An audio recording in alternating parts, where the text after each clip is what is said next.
Hi, I'm Mark Rossano, founder and CEO of C6 Capital Holdings, coming to you from Primary Vision Network. So today on the Econ Show, we're going to talk about, obviously, everyone's, the topic that's on everyone's mind is Russia. What are the next steps? Where do we sit right now? And we want to, dispel some of the rumors, kind of confirm what we've been able to look at in terms of where things are moving, how things are shifting.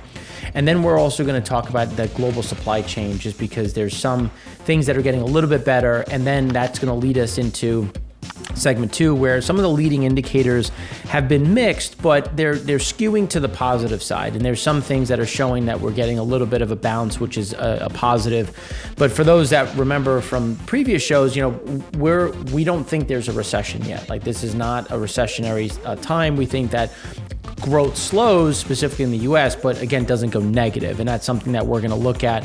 Where are some of the concerns, and where are some of the bright spots, and which one is going to win out in the near term? And for us, we think it's going to be some of those, some of the better leading indicators. Now, when you look at the U.S. consumer, we want to discuss, where do we go from here? Things are getting a bit better, but wages are still a problem. You're still getting some of that sticky inflation. So we want to look at where's real estate, where is the actual consumption when you take away inflation and break it down to the real underlying pieces. Then when you look at Europe, there are some fears around a double dip recession, what's happening there, but some of the leading indicators have gotten better, and we want to talk about, why we think that avoids recession. And again, same situation where we think things get a little bit worse in terms of growth, but again, we don't go negative yet. And then in Asia, we want to talk about where inflation is spiking again, and then some additional worries that have come in on the Chinese property sector. And then really, what is that going to mean as we go through the next quarter, into the next quarter on that growth adjustment, essentially building off of what we discussed last week.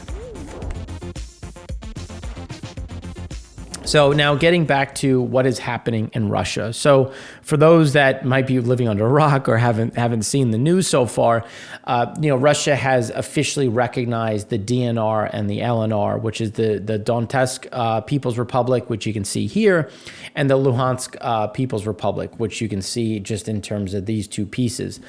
Now, these borders were established in 2014. Now, given, depending on which borders you use, this was Ukrainian land, but the separatists have claimed this as their own. And this happened the same time as Crimea.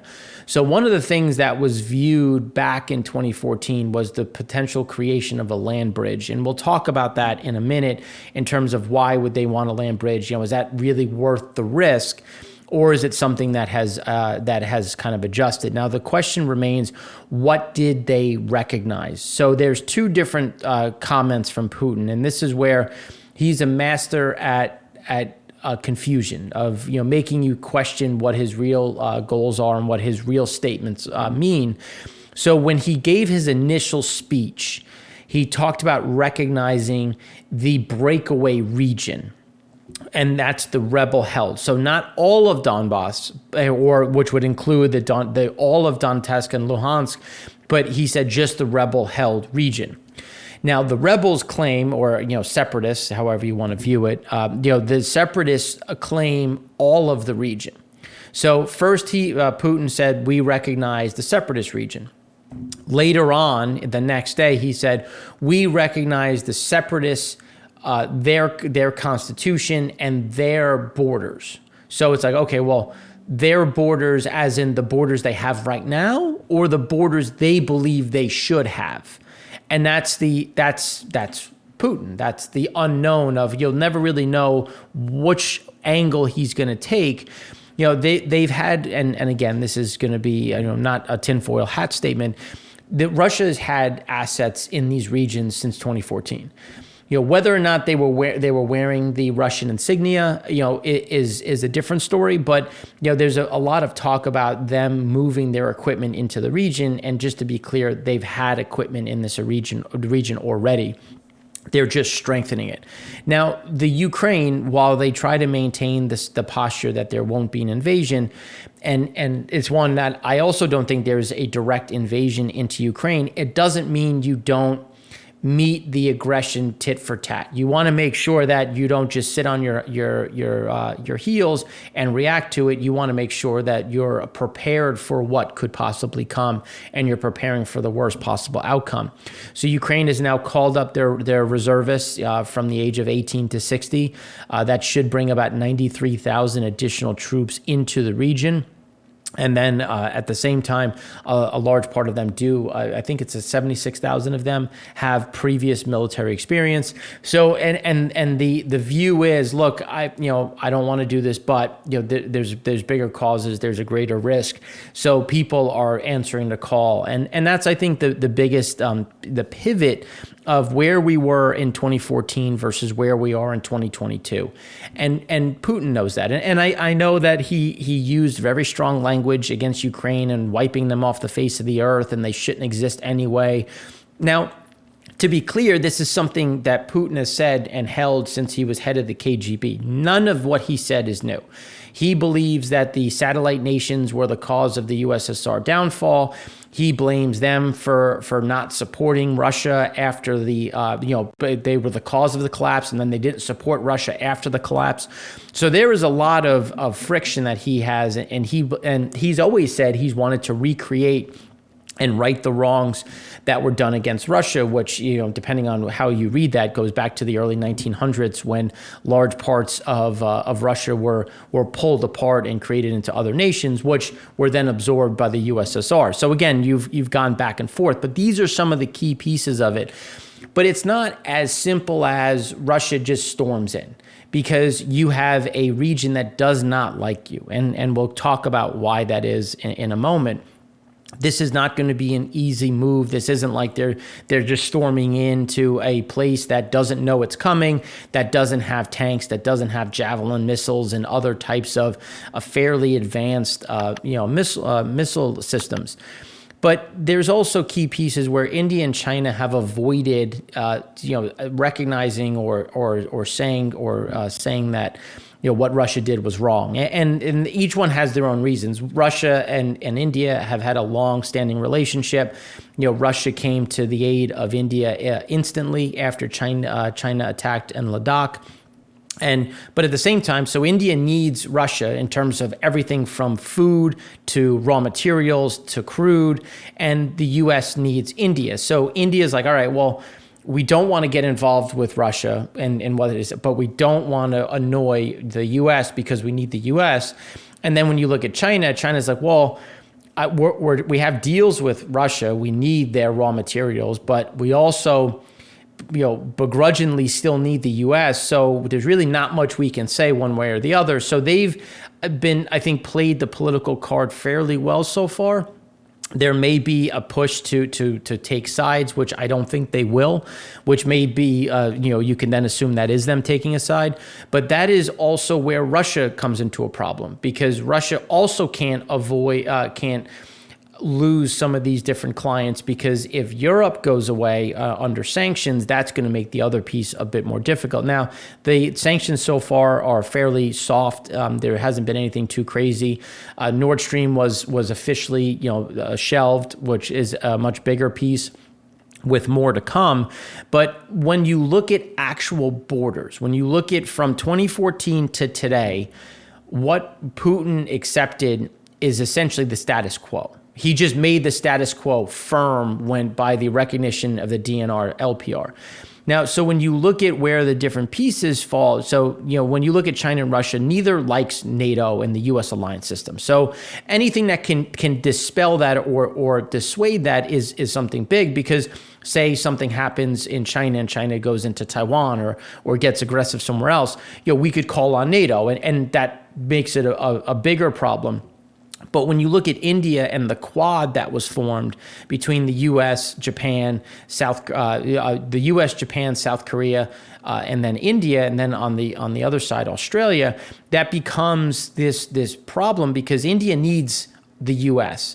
And at the same time, Russia needs the U.S. to help counter what the relationship looks like with China. So that's where there's, did Putin overplay his hand? Now, what is he going to get? Like, what is the end goal here? And those are some things we're going to talk about in a minute. So then when you look at where the other piece is, Russia just recognized breakaway nations. And that's the last thing China wants anyone to do, is recognize breakaway nations. And so there's also some of this concern, because if you look at Xinjiang and maybe the Kazakhstan and the stands in general say, well, what are you doing to our brethren in the western part of your country? And that could become its own issue, which is another reason why China is going to tread lightly. Now, when you look at some of the fear, and you can measure fear by credit default swaps, here's where you can look at where Russia sits right now. You can clearly see that the fear is rising. It's still not where it was in 2014, 2015, which is that breakup of OPEC during the price war. And then obviously what happened during 2008. So you're still there. You're still seeing fear. It's ratcheting up, or it's going to continue to grow. And the question is going to be, how much do we see this continue, and what is going to be the end goal, which is then when you look at the ports. So when you look at Crimea, the Sea of Azov, which is to the right, which goes through the Kerch Strait, to get to the sea, that's something that is essentially off limits to Ukraine. The Ukrainians still use it, but there's a lot of problems just because the Russia controls that strait, and they built the bridge to connect Russia with Crimea, but there was always a view that they would potentially create a land bridge that goes along the region.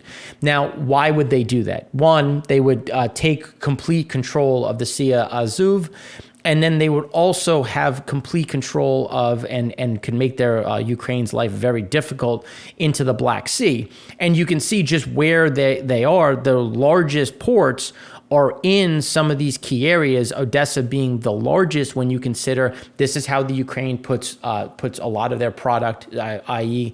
for food, into the market. So this would be a way to really hinder the Ukrainian economy, and this could be a form of a blockade, if you will, because they would continue to take away port access to the Ukraine. So that could be a piece where some are saying, it's a lot, you would waste a lot of human lives for limited gain, but it depends on what is the long term, creating and tightening the noose, because it's going to be difficult for Russia to just storm in, change the government, and then go home. Like, that's not something that's going to happen. And it would take a sizable force to maintain that control. So almost all of Ukraine's grain exports leave from ports of Odessa and Mykolaiv on the Black Sea. Mariupol is the closest port to the conflict region and is in Donetsk, but it appears by the previous map to be just outside the occupied territory. But that's another reason where do they continue to move on and take some of these larger assets. And this is going to be some of those unknowns. Now, when you look at where there's been ceasefire violations, according to the Minsk agreement, here's where you can see where the ceasefire has been. According to reports, several Ukrainian soldiers have been injured and have died in this barrage. It has gone from both sides, in terms of launching. So far, both have not moved any equipment across those borders. But again, these are things that are going to be to watch. So when you look at some of the different pieces, and this is just, again, rounding it out, when you look at where things are, because the red line is what is recognized as the line of conflict, and that is where, what does Russia recognize? The full piece, the full gray piece, or just what is in that component? And do they continue to move over? Because I think this is a better chart of that Mariupol and how important that would be for the Donetsk region. And that could be something where, if you look at where Russia is, maybe they don't try to go further in and further deeper, but really hug the shoreline and create more of this capacity. And just to go a bit deeper on the India side, in 2016, the U.S. declared India a major defense partner, which gave India access to military and dual-use technology. So now India is also taking delivery of the S-400s. They have a longstanding relationship, but they also need the U.S. equipment. So over the next 4 years, the two countries signed 3 defense agreements, and along with Australia and Japan, India and the U.S. formed and began collaborating through the Quadrilateral Security Dialogue, or Quad. Now, Japan has started to come back into the fold on that, but those are the main 4. Their partnership is driven by different factors, and most of them is obviously China. The United States is locked in a contest with Beijing over global leadership and sees New Delhi as a powerful counterweight. But India is caught in the border dispute with China. But at the same time, Russia has attempted to bury memories of the Sino-Soviet split and is drawn closer to China through initiatives such as the Shanghai Cooperation Organization, but yet was quick to support India in the Ladakh situation. So that's where you continue to kind of get these pitfalls of, how is Russia going to drum up additional support and maintain its economic prowess while trying to do what it's doing within the Ukraine. So then when you, and I know this is from 2001, but just looking at where Russian was the native language, where people identify the most as Russian, and given it has shifted a bit more towards being more nationalistic Ukrainian. But it doesn't change the fact that when you look at where these areas are, Crimea, which is this little outcropping at the bottom, that peninsula, that has always been I always identified a bit more with Russia, which is why it was a bit shocking that in 1993, 91 to 93, when they were preparing for the independence vote, Crimea actually voted for independence because it was assumed that they wouldn't. And then you can see the separatist regions, which is essentially all of these pieces that are more, anywhere from 50 to 100%, Russian speaking and identify as Russian.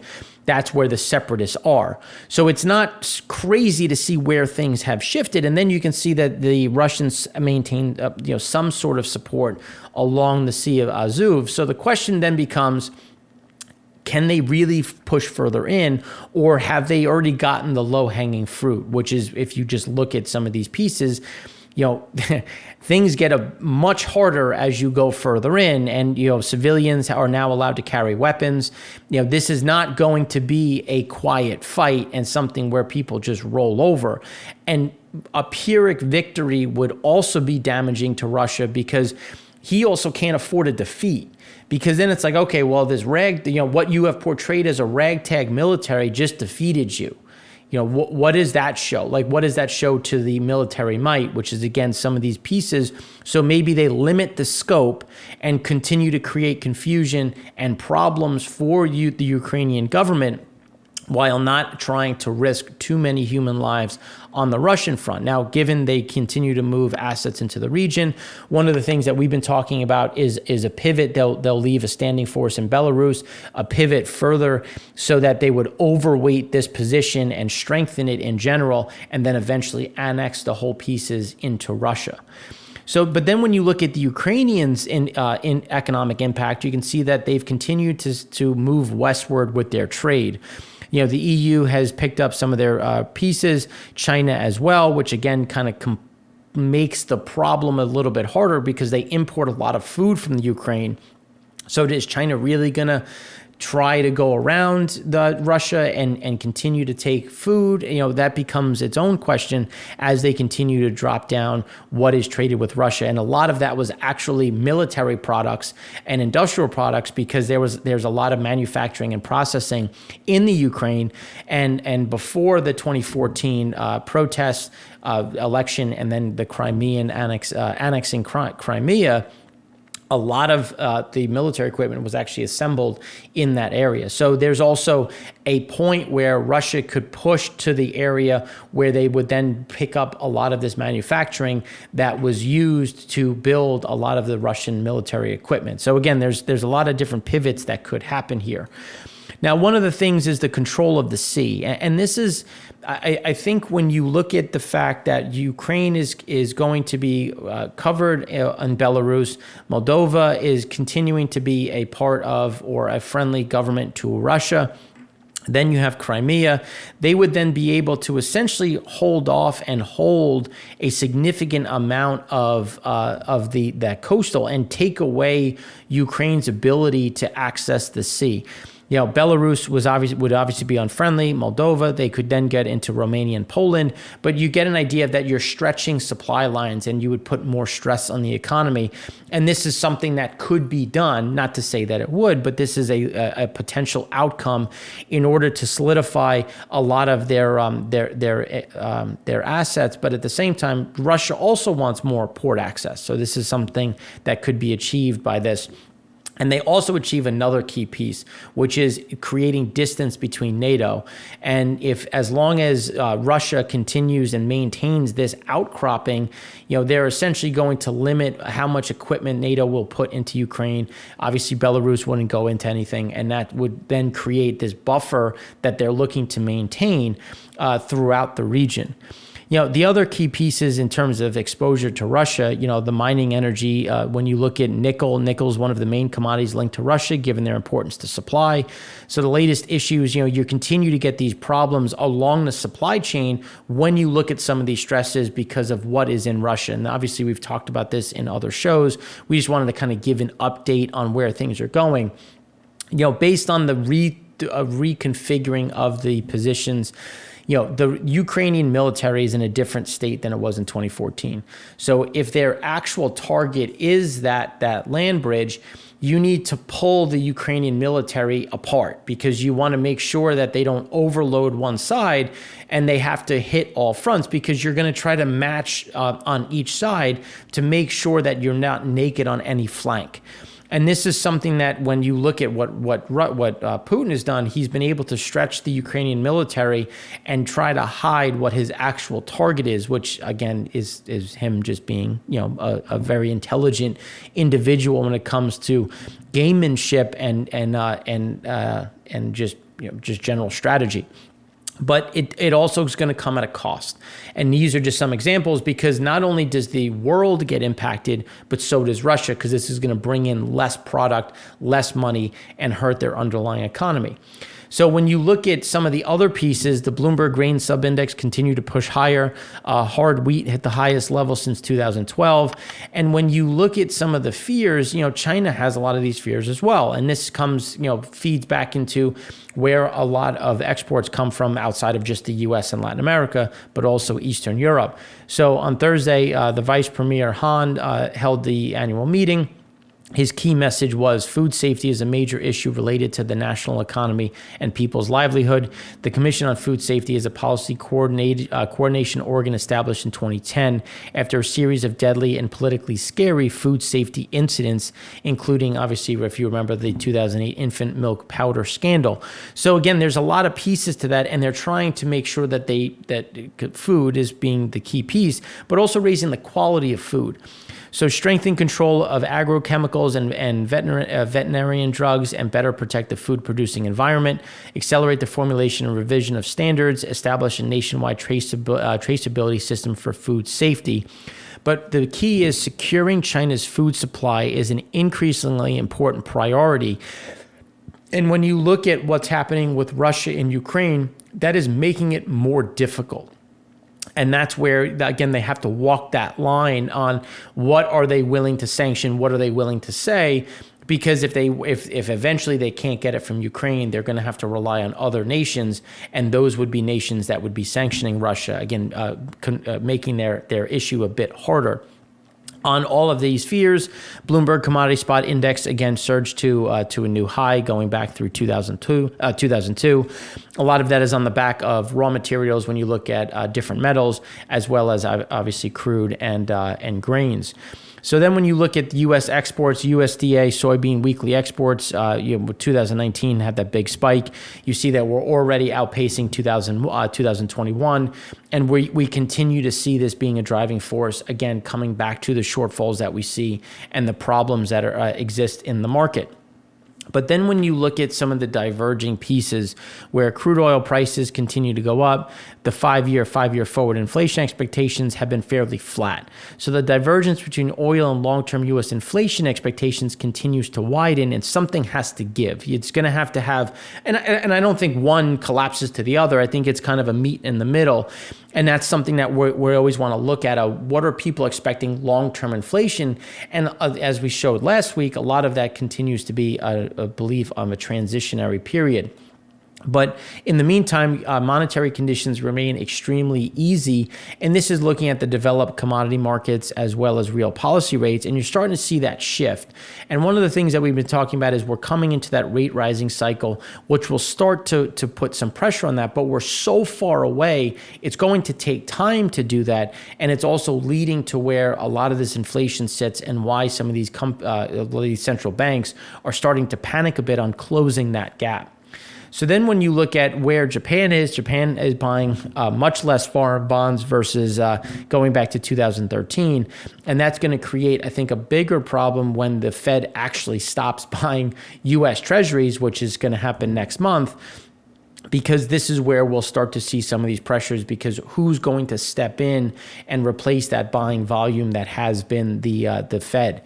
And then when you look at delivering inflation, the soaring cost of shipping freight in the U.S. shows no sign of letting up. And when you look at all these different pieces, everything continues to reach record pricing, which is just keeping that strain on the underlying market, which is something we're going to talk about more in the next segment. And then when you look at, obviously the Lunar New Year creates some of these delays, but when you look at the arrivals will be down for another couple of weeks due to the blank sailings for Lunar New Year. But there is a ton of port congestion in China as well. And a lot of that, and this is looking at what is inside what would be recognized within 40 miles or outside 40 miles. So even though things look a bit better, you get an idea that there's still a lot of stress coming in and the bottlenecks are still going to remain, which is why when you look at average of reported delivery delays, things are off highs, but you can still see it's still elevated. There's still a problem, and that isn't going to go away anytime soon. It is improved, but we think it just kind of holds here and gets a little bit worse, but really just holds here, and this is going to increase that pressure on some of those inflationary prices and other pressure points. So now in the next segment, we're going to go a bit deeper into what we just spoke about and how this is going to impact the U.S. in different ways in terms of spending and underlying growth.